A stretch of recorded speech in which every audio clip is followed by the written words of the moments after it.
Today on Ryerson's Evaluating Design, the good, the bad, and the ugly, we will be looking at the 10 Dundas East building.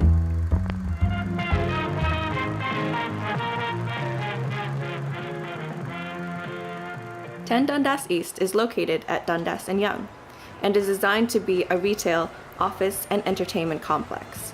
Today, we will be investigating if the building matches its intended design. Let's move in. 10 Dundas East facilitates its purpose of being a retail, office, and entertainment facility, with a future shop, a cineplex of 24 theaters, an Adidas clothing store, and several restaurants including Jack Astor's, Milestones, and a Spring Sushi. Sushi! What works? The building excels at serving as a commercial space. Interior retail space is utilized to its fullest potential. The exterior space is also utilized with giant video screens and billboard advertisements varying in size.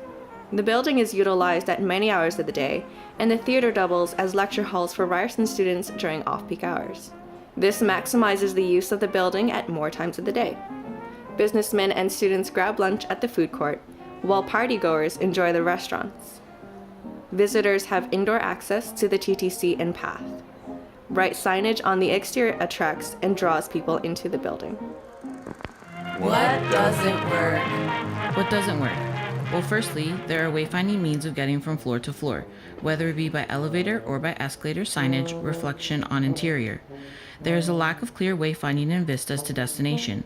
The interior and exterior evoke a cold industrial gloom from exposed pipes and exterior fans. The impact on human behavior upon entry is that there are no designated areas for people to sit if waiting for someone else. This can leave people agitated while waiting, as others may walk by and bump into them, or they may feel in the way and not know where to stand due to large amounts of traffic flow consistently going through the space. Also, finding a way from floor to floor can be a very stressful event. Having something so familiar on the main floor, however, might make people feel uncomfortable with the space when entering, and the lighting within the building on each floor tends to vary. Some places are darker and lack the exposure of natural light, whereas other spaces are engulfed with it. This could lead to people wanting to stay or wanting to leave quicker depending on the amount of light in the space. The high levels of noise due to it being a very public space may also have a negative effect on the people, and some may not be able to handle the volume of noise. An issue within the 10 Dundas East building, aside from circulation, is the way in which wayfinding methods are implemented throughout the space. Having multiple levels in the building, there are various stores, restaurants, and retail venues that program each floor. However, with these different outlets, there is a lack of clear signage and direction to inform users where to travel to for their intended destination. As a result of this issue, there is no orderly form of wayfinding, in turn causing much disarray and disorganization. Suggestively, if there were unified signs for direction and wayfinding on each level in the 10 Dundas East building, matched with simple arrows and icons for different venues, there would be easier navigation through space for users, reducing confusion. During peak hours, lunch and early evening, the space is crowded with people trying to access the amenities and the subway. The escalators in the Toronto Life Square building have been poorly implemented, causing issues in circulation and population density.